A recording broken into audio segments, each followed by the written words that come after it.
ഉൾപ്പെടുത്തി ഈരാറ്റുപേട്ടയിൽ എത്തിച്ചേർന്നിരിക്കുന്ന കേരളത്തിന്റെ പ്രഗത്ഭനായ രാജ്യസഭാംഗം അഡ്വക്കേറ്റ് ഹാരിസ് ബീരാൻ അവരുകളെ ഈ വേദിയിലേക്ക് ക്ഷണിക്കുകയാണ്. സാഹിബിന്റെയും അഫ്സാർ മുരിക്കാരുടെയും എസ്.കെ. നൗഫലിന്റെയും മറ്റ് ഈരാറ്റുപേട്ടയിലെ ജനപ്രതിനിധികളുടെയും എല്ലാം സാന്നിധ്യത്തിൽ വെച്ച് ഇവിടെ ഉദ്ഘാടന കർമ്മം നിർവഹിക്കുകയാണ്.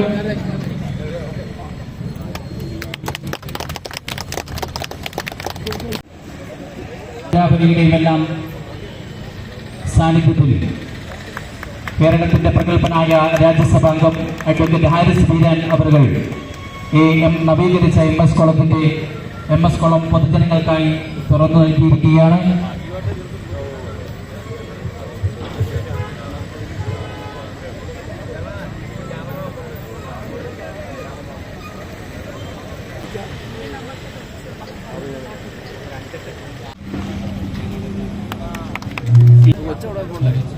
എസ്.കെ. നൗഫൽ സ്വീകരണത്തിന് നന്ദി പറഞ്ഞുകൊണ്ട് ചെറിയ ഈരാറ്റുപേട്ട നഗരസഭയെ സംബന്ധിച്ചിടത്തോളം എൻ്റെ ഒരു രണ്ടാമത്തെ വീടായിട്ട് ഞാൻ കരുതുന്നുണ്ട്.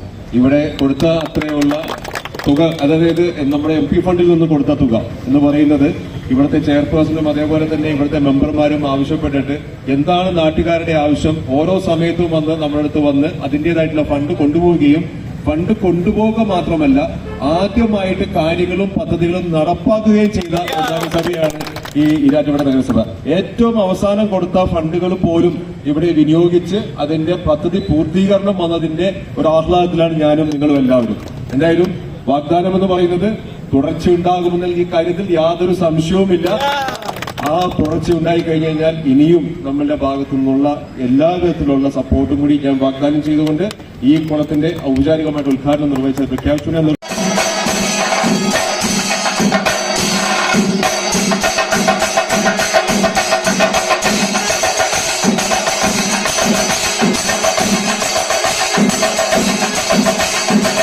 ഈരാറ്റുപേട്ടയുടെ വികസന പ്രവർത്തനങ്ങളിൽ കൂട്ടായി നിൽക്കുന്ന അവകാശം നിഷേധിക്കപ്പെടുന്ന അധസ്ഥിതരുടെ അത്താണിയായും നിയമത്തിന്റെ വാളും പരിചയവുമായി നിയമ പോരാട്ടങ്ങളുടെ തീസൂളിയിൽ തളരാതെ നിന്ന പോരാളി അഡ്വക്കേറ്റ് ഹാരിസ് ബീരാൻ MP ഈരാറ്റുപേട്ടയ്ക്കായി സമർപ്പിച്ചിരിക്കുന്ന ലൈറ്റുകളുടെയും ഹൈമാസ്റ്റ് ലൈറ്റുകളുടെയും എല്ലാം സജ്ജീകരണം നിർവഹിക്കുന്നതിന് വേണ്ടി 7 കിലോമീറ്റർ മാത്രം ഉൾക്കൊള്ളുന്ന ഒരു നഗരസഭയിൽ പരിമിതമായ ഫണ്ട് കൊണ്ട്, പ്രത്യേകിച്ച് സംസ്ഥാന അധികാരത്തിലിരിക്കുന്ന സർക്കാരിന്റെ പിൻബലമില്ലാതെ തന്നെ വളരെ മനോഹരമായി മുന്നോട്ട് പോകാൻ ഈരാറ്റുപേട്ട നഗരസഭയ്ക്ക് കഴിഞ്ഞിട്ടുണ്ട്. ഈരാറ്റുപേട്ട നഗരസഭ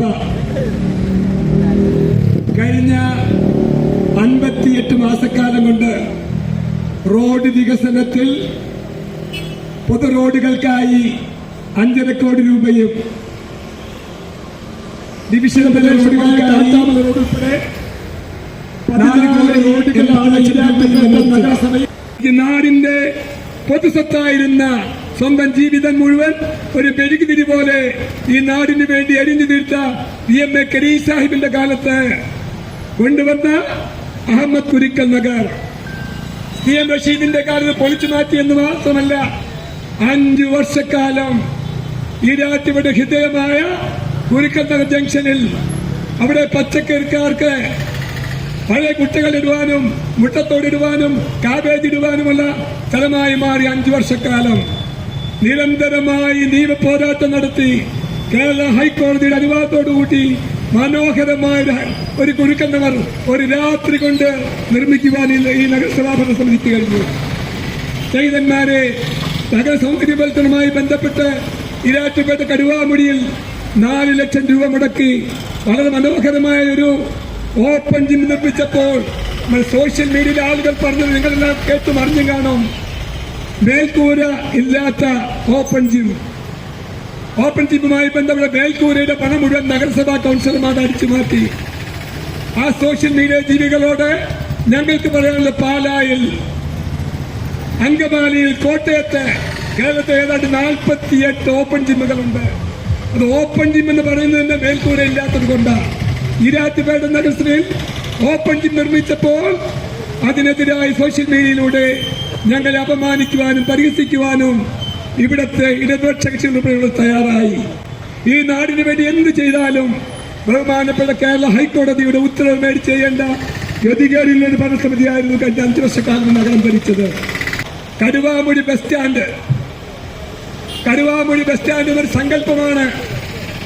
12 വർഷക്കാലം മുമ്പ് പി.കെ. അലിയാർ സാഹിബിന്റെ കാലഘട്ടത്തിൽ ഈരാറ്റുപേട്ട പഞ്ചായത്ത് പ്രസിഡന്റായിരുന്ന സൂറാത്തുൽ ഖാദറിന്റെയും നൗഫൽ തമ്പുരാന്റെ കാലഘട്ടത്തിൽ സ്ഥലമേറ്റെടുത്ത് കെട്ടിടം പണിത് ബസ് സ്റ്റോപ്പായി കൊണ്ടുവന്ന് 1 മാസമോ 2 മാസമോ കഴിഞ്ഞപ്പോൾ ആ മേഖലയിലെ ആളുകളുടെ ചക്കളത്തി പോരാട്ടം ഒരു രാഷ്ട്രീയ വൈരം മൂലം ആ ബസ് സ്റ്റാൻഡിനെ തച്ചുടച്ച് തകിടം മറിച്ചില്ലാതാക്കി.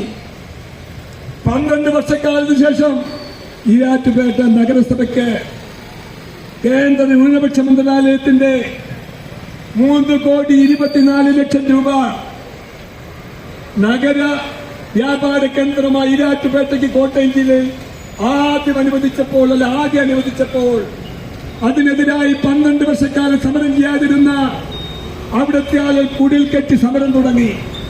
ഇവിടെ ഉയർന്നു വരുന്ന മനോഹരമായ 30 മുറികളുള്ള ഒരു കെട്ടിടം വളരെ അഭിമാനത്തോട് ഈരാറ്റുപേട്ട നഗരസഭ പറയുന്നു. 30 കെട്ടിട മുറികൾക്ക് 3000 രൂപ വെച്ച് കൂട്ടിയാൽ ഈരാറ്റുപേട്ട നഗരസഭയ്ക്ക് 2 മാസം കഴിയുമ്പോൾ 3 മാസം കഴിയുമ്പോൾ 1 ലക്ഷം രൂപ കടുവാമൊഴി ബസ് സ്റ്റാൻഡ് എന്ന് പറയുന്ന ആ പ്രദേശത്ത് നിന്ന് ലഭിക്കും. ഇപ്പോൾ ചില ആളുകൾ നമ്മളെ പരിഹസിക്കുന്നുണ്ട്. കുർബാനയുടെ കാലത്ത് ഈരാറ്റുപേട്ട തടവനാൽ ഭാഗത്ത് കിഫ്ബിയുടെ സഹായത്തോടുകൂടി 6.25 കോടി രൂപ മുടക്കി പിന്നെ 9.5 കോടി രൂപയാക്കി മാറ്റിയ മുനിസിപ്പൽ ഓഫീസ് കോംപ്ലക്സ് ചെയ്തന്മാർ ഈരാറ്റുപേട്ട നഗരസഭാ ഭരണത്തെക്കുറിച്ച് പറയുമ്പോൾ 5 വർഷക്കാലത്തെ ഭരണത്തിനിടയിൽ 2.5 വർഷക്കാലം ഈരാറ്റുപേട്ട നഗരസഭയ്ക്ക് സെക്രട്ടറി ഇല്ലായിരുന്നു. 3 വർഷക്കാലം ഈരാറ്റുപേട്ട നഗരസഭയ്ക്ക് അസിസ്റ്റന്റ് എഞ്ചിനീയർ ഇല്ലായിരുന്നു. ഇന്നും ഈരാറ്റുപേട്ട നഗരത്തിൽ 15ഓളം പോസ്റ്റുകൾ വേക്കന്റായി കിടക്കുകയാണ്. ഇടതുപക്ഷ ജനാധിപത്യങ്ങളുടെ അടിസ്ഥാന വിശ്വാസമായ UDF ഭരിക്കുന്ന ഭരണസമിതികൾക്ക് കൃത്യമായി സെക്രട്ടറിമാരെ കൊടുക്കാതെ, കൃത്യമായി എഞ്ചിനീയർമാരെ കൊടുക്കാതെ, കൃത്യമായ സ്റ്റാഫിനെ കൊടുക്കാതെ വളരെ മോശമായി നഗരസഭയുടെ പെരുമാറിയിട്ടോടുകൂടിയാണ് ഈ 2-2.5 വർഷക്കാലം കൊണ്ട് ഞങ്ങൾക്ക് ഇതൊക്കെ നേട്ടങ്ങൾ നേടുവാൻ കഴിഞ്ഞത്. ഞങ്ങൾ ഈരാറ്റുപേട്ട അധികാരത്തിൽ കടന്നു വരുമ്പോൾ തെരഞ്ഞെടുപ്പിൽ കോവിഡിൽ മാസ്കിട്ടാണ് ഞങ്ങളൊക്കെ മത്സരിച്ചത്. ഈരാറ്റുപേട്ട നഗരസഭ അനിവിത്ര സഞ്ചോത്തുകളും ഒയ്തീപള്ളി സ്കൂളുമായി 1 കോടി രൂപ മുടക്കി കോവിഡ് ആശ്വാസം നടത്തിയതിനു ശേഷം 3.25 വർഷം മാത്രമാണ് അവരുടെ ഭരണസമിതിക്ക് പ്രവർത്തിക്കാനുള്ള അധികാരം ലഭിച്ചത്. ഈരാറ്റുപേട്ട പ്രൈവറ്റ് ബസ് സ്റ്റാൻഡിനെ കുറിച്ച് പറയുമ്പോൾ 30 വർഷം കഴിഞ്ഞാൽ ഫിറ്റ്നസ് നഷ്ടപ്പെട്ടു പോകുന്ന ഒരു ബസ് സ്റ്റാൻഡ്. ഈരാറ്റുപേട്ടക്കാരെ കച്ചവടക്കാർക്കും വിവിധ പ്രദേശങ്ങളിലുള്ള വരുന്ന യാത്രക്കാർക്കും അടിസ്ഥാന സൗകര്യങ്ങൾ ഉണ്ടായിരുന്ന ബസ് സ്റ്റാൻഡ്. പക്ഷേ യാതൊരു കാരണവശാലും ആ കെട്ടിടവുമായി മുന്നോട്ട് പോകാൻ കഴിയാതെ വന്നപ്പോൾ, പ്രത്യേകിച്ച് ഈക്കോയിലെ മേരി പോൾ എന്ന് പറയുന്ന ഒരു കുട്ടിയുടെ ദേഹത്തേക്ക് സ്ലാബ് ഇടിഞ്ഞു വീഴുകയും ആർസിസ്റ്റ് ഉണ്ടാവുകയും ചെയ്തു. രാഷനാലി വിനോദ് എന്ന് പറയുന്ന ഒരു കുട്ടിയുടെ ദേഹത്തേക്ക് സ്ലാബ് ഇടിഞ്ഞു വീണപ്പോൾ കൃത്യമായും നഗരസഭയ്ക്ക് കളക്ടർ താക്കീത് കിട്ടിയപ്പോഴാണ് നഗരസഭ ഷോപ്പിംഗ് ഓഫീസ് പൊളിച്ചു മാറ്റുവാൻ തയ്യാറായത്. ഷോപ്പിംഗ് ഓഫീസ് പൊളിച്ചു മാറ്റാൻ തയ്യാറായപ്പോൾ 2021 ഏപ്രിൽ മാസം 11-ാം തീയതിയാണ് ഈരാറ്റുപേട്ട നഗരസഭ ബസ് സ്റ്റാൻഡ് പൊളിക്കുവാൻ തീരുമാനമെടുത്തത്. പക്ഷേ സുമയ്യ ബിബി എന്ന് പറയുന്ന കടുത്ത സഖാവായ നമ്മുടെ പ്രിയപ്പെട്ട നാസിർ പറമ്പിനെ പീഡന കേസിൽ പോലും സഖാക്കന്മാർ പറയുമ്പോൾ കുടുംബാന്റെ സുമയ്യ ബിബി എന്ന് പറഞ്ഞപ്പോൾ പുനലൂരില്ല. തിരുവനന്തപുരം പോലെ ആ ഒരൊറ്റ സെക്രട്ടറി ഈരാറ്റുപേട്ട നഗരസഭ 2 വർഷം നശിപ്പിച്ചു. സ്ഥിരമായി സമരവും പരാതിയും വിജിലൻസ് കേസുമായി 2 വർഷക്കാലം ഞങ്ങൾ നഷ്ടപ്പെടുത്തി. ഈരാറ്റുപേട്ട നഗരസഭയിൽ ഇന്ന് അഴിമതിയെക്കുറിച്ച് SDPക്കാരും ഇടതുപക്ഷക്കാരും പറഞ്ഞു തുടങ്ങിയിട്ടുണ്ട്. എന്താണ് അഴിമതി എന്ന് അവർക്ക് പറയാൻ കഴിയുന്നില്ല. ഈരാറ്റുപേട്ട നഗരസഭയിൽ 11 പ്രാവശ്യം വിജിലൻസിന്റെ കോട്ടയത്തെ സ്ക്വാഡ് വന്നു. ചെയർപേഴ്സണായ സൂറാത്തുൽ ഖാദറിനോടോ വൈസ് ചെയർമാനായിരുന്ന എന്നോടോ ഈരാറ്റുപേട്ട 26 കൗൺസിലർമാരോടോ ഒരു നോട്ടീസ് തന്ന് വിശദീകരണം പോലും ചോദിച്ചില്ലെന്ന് മാത്രമല്ല, പ്രതിപക്ഷ നേതാവായ അനസ്വാറിൽ കൊടുത്ത, കോൺഗ്രസ്മാനിൽ കൊടുത്ത, ചെയർപേഴ്സണായി കൊടുത്ത, വേസ്റ്റുമായി ബന്ധപ്പെട്ട് കൊടുത്ത കേസ് ചെലവ് സഹിതം തള്ളി 2 സിറ്റിംഗ് കൊണ്ട്. സാധാരണ ഓംബുഡ്സ്മാൻ നിയമമനുസരിച്ച് പോലും 4 സിറ്റിംഗ് ഉള്ളതാണ്. 2 സിറ്റിംഗ് ചെയർപേഴ്സൺ നേരിട്ട് ഹാജരായി അനസ്വാറിൽ കൊടുത്ത പെറ്റീഷൻ അറബിക്കറിലേക്ക് വലിച്ചെറിഞ്ഞു ഓംബുഡ്സ്മാൻ. പ്രിയപ്പെട്ട സ്നേഹിതന്മാരെ വെല്ലുവിളിച്ചുകൊണ്ട് ഇടതുപക്ഷക്കാര്, SDPക്കാര്, നിങ്ങൾ കഴിഞ്ഞ 5 വർഷക്കാലം ഈരാറ്റുപേട്ട നഗരസഭയില് പ്രതിപക്ഷമായിരുന്നതാണല്ലോ, നിങ്ങൾ എന്താണ് ചോദിക്കുവാൻ നിങ്ങൾ ആഗ്രഹിക്കുന്നു? ഈ നഗരസഭയ്ക്ക് ഒരു മൊട്ടുസൂചിയുടെ അഴിമതിയെക്കുറിച്ച് നിങ്ങൾക്ക് ഇന്ന് വരെ അടിസ്ഥാനപരമായി ആരോപണം ഉന്നയിച്ചുകൊണ്ട് നിങ്ങളുടെ കയ്യിൽ വിജിലൻസ് ഉണ്ട്, നിങ്ങളുടെ കയ്യിൽ പോലീസ് ഉണ്ട്, നിങ്ങളുടെ എല്ലാ സംവിധാനങ്ങളുമുണ്ട്. എല്ലാ അന്വേഷണ സംവിധാനം ഉണ്ടായിട്ടും കഴിഞ്ഞ 5 വർഷക്കാലമായി ഞങ്ങളുടെ ദേഹത്ത് ഒരു രോമത്തിൽ നിയമപരമായി തൊടാൻ ഒരൊറ്റ ഇടതുപക്ഷക്കാരനും SDPക്കാരനും കഴിഞ്ഞില്ല. പിന്നെ ഈരാറ്റുപേട്ടയിലെ PMI ലൈഫ് ഫീഡുമായി ബന്ധപ്പെട്ട് നിങ്ങൾക്കറിയുമോ? 2015 2020 ഭരിച്ച TM റഷീദിന്റെ ഭരണസമിതി ഈരാറ്റുപേട്ടയിൽ 595 വീടുകൾ അനുവദിച്ചു. അതിന്റെ ആകെ മുടക്ക് 10,94 ലക്ഷം രൂപ. ഈരാറ്റുപേട്ട നഗരസഭയിൽ നിന്ന് പിടിച്ചെടുക്കുന്ന 1000 രൂപ പോലും അതിനായി വിനിയോഗിച്ചില്ല. ഞങ്ങൾ അവരെ അഭിനന്ദിക്കുന്നു. പക്ഷേ 1000 രൂപ പോലും കൊടുക്കാത്ത SDPക്കാർ ഇപ്പോൾ ചോദിക്കുക ഫണ്ട് എവിടെയെന്ന്. പ്രിയപ്പെട്ട SDPക്കാരെ, LDFക്കാരാ, തന്റെ ഇടത്തോട് പറയാൻ ഞങ്ങൾ ആഗ്രഹിക്കുന്നു. മുണ്ട് മുറുക്കിയിടത്ത് ഒട്ടേറെ വികസന പരിപാടികൾ മാറ്റിവെച്ച് 96 ഭവനരഹിതർക്ക് 4 കോടി രൂപ മുടക്കി ഈരാറ്റുപേട്ട സാധാരണക്കാർ തരുന്ന കെട്ടിട നികുതിയും ലൈസൻസും പ്രൊഫഷണൽ ടാക്സും പിരിച്ചെടുത്ത് 4 കോടി രൂപ 196 പേർക്ക് വീട് കൊടുക്കുവാൻ സർക്കാരിന്റെ സഹായമില്ലാതെ, ലോണിന്റെ സഹായമില്ലാതെ കഴിഞ്ഞെന്ന് മാത്രമല്ല, TM റഷീദ് കൊണ്ടുവന്ന ഭവന പദ്ധതിയുടെ ഭാഗമായി 4.25 കോടി രൂപ 5 തവണ അടുത്ത് നിൽക്കേണ്ടി വന്നു. ഈ നാടിന് അവകാശപ്പെട്ട് ബഹുമാനപ്പെട്ട പൊന്തലാൽ ഷരീഫ് കാക്ക കേരള ഹൈക്കോടതിയിൽ പോയി ന്യൂനപക്ഷ കമ്മീഷനെ കണ്ട് ഈരാറ്റുപേട്ട നഗരസഭയിലേക്ക് നിർബന്ധമായും അനുവദിക്കണമെന്ന് ആവശ്യപ്പെട്ട താലൂക്ക് ആശുപത്രി തുറന്നു വെച്ചതായി മാന്യന്മാരായ ഇടതുപക്ഷക്കാർ, ഡിസ്ട്രിക്ട് മെഡിക്കൽ ഓഫീസർ കേരള ഹൈക്കോടതിയിൽ പറഞ്ഞ അഫിഡവിറ്റ് ഞങ്ങളുടെ കയ്യിലുണ്ട്. ഈരാറ്റുപേട്ട നഗരസഭയിൽ ഇപ്പോൾ താലൂക്ക് ആശുപത്രി ആവശ്യമില്ല. ഈരാറ്റുപേട്ടക്കാരായ ആളുകൾ മുതൽ 16 കിലോമീറ്ററുള്ള പൊൻകുന്നം താലൂക്ക് ആശുപത്രിയിലേക്ക് പോവുക, അല്ലെങ്കിൽ 13 കിലോമീറ്ററുള്ള പാലാ താലൂക്ക് ആശുപത്രി, അല്ലെങ്കിൽ കുറവിലങ്ങാട് 19 കിലോമീറ്റർ കുറവിലങ്ങാട് താലൂക്ക് ആശുപത്രിയിലേക്ക് പോവുക. ഇപ്പോൾ ഈരാറ്റുപേട്ടയ്ക്ക് ഒരു താലൂക്ക് ആശുപത്രി ആവശ്യമില്ല. തീർന്നില്ല. കഴിഞ്ഞ ഇടതുപക്ഷ ജനാധിപത്യത്തിലൂടെ സെബാസ്റ്റ്യൻ ഏറ്റവും വലിയ വാഗ്ദാനമായിരുന്നു ഈരാറ്റുപേട്ട താലൂക്ക്. എവിടെ എത്തിയ താലൂക്ക് പറയാൻ ഞാൻ ആഗ്രഹിക്കുന്നില്ല സ്നേഹിതന്മാരെ. സിവിൽ സ്റ്റേഷൻ ഈരാറ്റുപേട്ട പോലീസിന്റെ കൈവശമുള്ളതും നിയമപരമായി റവന്യൂ വകുപ്പിന്റെ കീഴിലുള്ളതുമായ 2 ഏക്കർ 30 സെന്റ് സ്ഥലത്ത് ആദ്യം MLA ചോദിച്ച 1 ഏക്കർ സ്ഥലമാണ്. നമ്മുടെ നാട് വാഴുന്ന കൊച്ചുതമ്പുരായ പിണറായി വിജയൻ പറഞ്ഞു, ഈരാറ്റുപേട്ടയ്ക്ക് വല്ല പൂഞ്ഞാറിനൊന്നും അത്രയൊന്നും വേണ്ട, തരാൻ ആഗ്രഹിക്കുന്നില്ല. അത് അവസാന റവന്യൂ വകുപ്പൊക്കെ തയ്യാറാക്കുന്ന നഗരസഭ കൂടി സർവകക്ഷികൾ എല്ലാവരും കൂടി ഒരു തീരുമാനമെടുത്ത് 50 സെന്റ് മതി തീരുമാനിച്ചു. ആ 50 സെന്റ് സ്ഥലം കിട്ടുന്നതുവരെ ഞങ്ങളുടെ മുനിസിപ്പൽ കോംപ്ലക്സിന്റെ തടവാനുള്ള സ്ഥലം 1.5 വർഷക്കാലത്തേക്ക് ഈ നാട്ടിലെ ജനങ്ങളുടെ അഭിപ്രായം മാനിച്ച് ഞങ്ങളുടെ കെട്ടിടപ്പണി നിർത്തിവെച്ച്, അതുമായി ബന്ധപ്പെട്ട നടപടികൾ മുഴുവൻ നിർത്തിവെച്ച് ഞങ്ങൾ ഐക്യകണ്ഠ ഈരാറ്റുപേട്ട നഗരസഭ തീരുമാനം പാസാക്കി സിവിൽ സ്റ്റേഷൻ വിട്ടുകൊടുക്കുവാൻ തടവനായിലെ 50 സെന്റ് സ്ഥലം തീരുമാനിച്ചു. 1.5 വർഷ സുപ്രഭാതത്തിൽ പിണറായി വിജയന് കഴിവ് തോന്നി 50 സെന്റ് അനുവദിച്ചു. കഴിഞ്ഞ 1.5 വർഷക്കാലമായി ആ സിവിൽ സ്റ്റേഷൻ പണി തുടങ്ങുവാൻ ബഹുമാനപ്പെട്ട MLA കഴിഞ്ഞിട്ടുണ്ടോ ചോദിക്കുകയാണ്. ഇപ്പോൾ സിവിൽ സ്റ്റേഷനായാലും താലൂക്കായാലും താലൂക്ക് ആശുപത്രി ആയാലും ട്രാഫിക് പോലീസ് ആയാലും യാതൊരുവിധ കഴിവുമില്ലാതെ ഈ നാടിനോട് അപമര്യാദ പെരുമാറിക്കൊണ്ടിരിക്കുകയാണ് LDF. ആ ഈരാറ്റുപേട്ട നഗരസഭ എല്ലാ മേഖലകളിലും വളരെ കൃത്യമായി മുന്നോട്ട് പോകുമ്പോൾ ഭരണകക്ഷിയുടെ പിണറായി വിജയൻ സർക്കാരിന്റെ മെല്ലെപ്പോക്കും പ്രത്യേകിസവും ചുവപ്പനാടും എല്ലാം കടന്നുകൊണ്ടാണ് നമുക്ക് നാടിന്റെ പ്രയാണം മുന്നോട്ട് പോകാൻ കഴിഞ്ഞത്. 2015 അനിയൻ ബാബയും ചേട്ടന്മാരുമായി മത്സരിച്ച SDP-യും CPM-ഉം ഈ നാടിനോട് ചെയ്ത കൊലപാതക ചതിയുടെ ഭാഗമായിട്ടാണ് ഒട്ടേറെ കാര്യങ്ങൾ നമുക്ക് ചെയ്യാൻ കഴിയാതെ പോയത്. 5 അവിശ്വാസവും 6 ചെയർമാൻ തെരഞ്ഞെടുപ്പ് വിരാജപേട്ടയിലുണ്ടായി. നഗരസഭയിൽ UDF-ന്റെ വാഗ്ദാനം, ഒന്നാമത്തെ വാഗ്ദാനം ഉറച്ച ഭരണം, സമഗ്ര വികസനം എന്നായിരുന്നു. വളരെ അഭിമാനത്തോടുകൂടി CPM-കാരൻ കൊണ്ടുവന്ന SDP-കാരൻ താലോലിച്ച് പാലൂട്ടി വളർത്തിയ ആദ്യത്തെ അവിശ്വാസം ചവറ്റിക്കൊട്ടയിലേക്ക് വലിച്ചെറിയുവാൻ ഈ നഗരസഭയിലെ UDF-ന് തയ്യാറായി.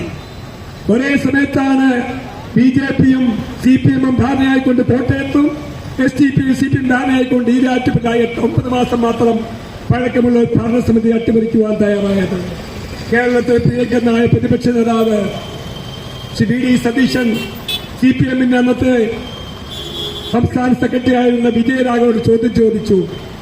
പ്രിയപ്പെട്ട സഖാവത്തിൽ ഈരാറ്റുപേട്ട SDP-യുടെ പിന്തുണയോടുകൂടി അധികാരത്തിനൊരു തർക്കമില്ല, പക്ഷെ വട്ടവട മുതൽ ഈരാറ്റുപേട്ട വരെയുള്ള ദൂരം കൂടി നിങ്ങൾ മനസ്സിലാക്കണം. വട്ടവടയിലെ അഭിമന്യു എന്ന് പറയുന്ന ചെറുപ്പക്കാരനെ മഹാരാജ് കോളേജിന്റെ തിരുമുറ്റത്തിൽ കുത്തിക്കൊലപ്പെടുത്തിയ SDP-യുമാണോ നിങ്ങൾ സഖ്യം കൂടുതലെന്ന് VD സതീശൻ ചോദിച്ചപ്പോൾ അവിശ്വാസ പ്രമേയത്തിൽ നിന്ന് നിങ്ങൾ പിന്മാറി. ധാരാളം പരീക്ഷണങ്ങൾ ഉണ്ടായിട്ടുണ്ട്. പക്ഷേ ആ പരീക്ഷണങ്ങളെയും പ്രതിസന്ധികളെയും ബുദ്ധിമുട്ടുകളെയും എല്ലാം മാറ്റി നിർത്തിക്കൊണ്ട് നിങ്ങളേൽപ്പിച്ച വലിയൊരു ഉത്തരവാദിത്വം നഗരസഭാ ചെയർപേഴ്സൺ നിലയിൽ എന്നിലേക്ക് അർപ്പിച്ചുകൊണ്ട് നിങ്ങൾ ആഗ്രഹിച്ച രീതിയിൽ ഈ ഭരണസമിതിയെയും ഈ നാടിനെയും ഈ നാടിന്റെ എല്ലാ മേഖലകളിലേക്കും എല്ലാ പ്രദേശങ്ങളിലേക്കും ജനസഞ്ചാര സ്വാതന്ത്ര്യം കാംക്ഷിച്ചുകൊണ്ട് തന്നെ ജനങ്ങളുടെ സഞ്ചാര സ്വാതന്ത്ര്യത്തെ കൂടുതൽ ചേർത്ത് നിർത്തുന്നതിനുള്ള പ്രവർത്തനങ്ങളായിട്ടാണ് ആദ്യമേ ഈ ഭരണസമിതി മുന്നോട്ട് പോയത്. അതിൽ രാഷ്ട്രീയം നോക്കിയില്ല, അവരുടെ രാഷ്ട്രീയത്തിന്റെ കൊടിയോ വർണ്ണമോ നോക്കിയില്ല. ഏത് പ്രദേശങ്ങളിലായിരുന്നു ഏറ്റവും കൂടുതൽ മോശപ്പെട്ട് കിടന്ന റോഡുകൾ എന്നാണ് ആദ്യമേ ഒരു ഭരണ സംവിധാനത്തിന്റെ തലപ്പത്തിരിക്കുന്ന ഒരു ചെയർപേഴ്സൺ നിലയിൽ ഞാൻ ആദ്യമേ നോക്കിക്കണ്ടത്. എന്റെ സഹ കൗൺസിലർമാരുമായിട്ട് ആലോചിച്ച് പൊതു റോഡുകളായിട്ടുള്ള 6 റോഡുകൾ ഈ ഭരണസമിതിയുടെ കാലത്ത് താറുമാറായി കിടക്കുന്നുണ്ടായിരുന്നു. കാരണം കഴിഞ്ഞ കാലങ്ങളിലുള്ള ഒരു ഭരണ സംവിധാനത്തെയും കുറ്റപ്പെടുത്തുകയല്ല, നമ്മളുടെ നാട്ടിലെ കാലാവസ്ഥയും അതുപോലെ തന്നെ അശാസ്ത്രീയമായ റോഡ് നിർമ്മാണത്തിനെയും ഒക്കെ പ്രതിഫലനമാണ് നമ്മുടെ കഴിഞ്ഞ കാലങ്ങളിലൊക്കെ റോഡുകൾ താറുമാറായി കിടന്നത്. ആ 6 റോഡുകളും സഞ്ചാര യോഗ്യമാക്കിക്കൊണ്ടായിരുന്നു ഈ ഭരണസമിതിയുടെ തുടക്കം. അതുപോലെ തന്നെ കോവിഡിന്റെ അതിരൂക്ഷതയുടെ സമയത്തായിരുന്നു ഈ ഭരണസമിതി കയറിയത്. ആ ഏകദേശം 2 വർഷക്കാലം ഞങ്ങൾക്ക് യാതൊന്നും ചെയ്യുവാൻ കഴിയാതെ നിസ്സംഗരായി നിസ്സഹായരായി ജനങ്ങളുടെ ജീവന് വേണ്ടി നെട്ടോട്ടമോടുന്ന ഒരു സാഹചര്യമായിരുന്നു. ആ സാഹചര്യത്തിന്റെ വലിയൊരു ബാധ്യതയും ഈ നഗരസഭാ ഭരണസമിതിയുടെ തലയിലുണ്ട്.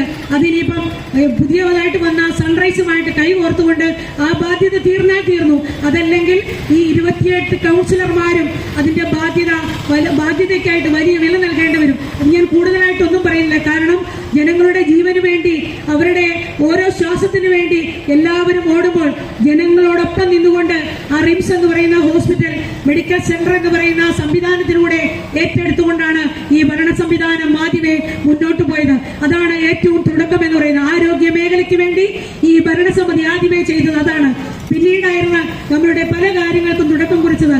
എന്തുകൊണ്ട് നമുക്കൊരു താലൂക്ക് ഹോസ്പിറ്റൽ ലഭ്യമാകുന്നില്ല എന്നുള്ള ചിന്തയിൽ അതിനുവേണ്ടി മുറവിളി കൂട്ടാതെ, കിട്ടാത്ത കാര്യങ്ങൾക്ക് വേണ്ടി കരഞ്ഞു നിലവിളിക്കാതെ ഇനിയുള്ള സംവിധാനം എന്ന ഇനി എന്താണ് അടുത്ത സംവിധാനം, നമ്മുടെ നാട്ടിലെ ജനങ്ങൾക്ക് മെച്ചപ്പെട്ട രീതിയിലുള്ള ചികിത്സാ സംവിധാനങ്ങൾ കൊടുക്കണമെന്നുള്ള ദൃഢനിശ്ചയത്തോടുകൂടി എല്ലാ തലങ്ങളിലും കേന്ദ്ര ഗവൺമെന്റുകളുടെ ധാരാളം ഫണ്ടുകൾ ഈ മേഖലയിലേക്ക്, നമുക്ക് ആരോഗ്യ മേഖലയിലേക്ക് ഉണ്ടെന്നുള്ള കണ്ടെത്തലിന്റെ അടിസ്ഥാനത്തിൽ തന്നെ അവരുമായിട്ട് പ്രപ്പോസൽ പങ്കിട്ടുകൊണ്ട് അവർ ആവശ്യപ്പെട്ട മുഴുവൻ സർവേ റിപ്പോർട്ടുകളും നൽകിക്കൊണ്ട് 2 ഹോസ്പിറ്റൽ, ഹെൽത്ത് ആൻഡ് വെൽനസ് സെന്ററുകൾ ഈ ഈരാറ്റുപേട്ട നഗരസഭയിലെ ആരോഗ്യ മേഖലയിലേക്ക് എത്തിക്കുവാനായിട്ട് ഈ ഭരണസമിതിക്ക് കഴിഞ്ഞത് വലിയൊരു നേട്ടമായി തന്നെ കാണുന്നു. കാരണം നമുക്കറിയാം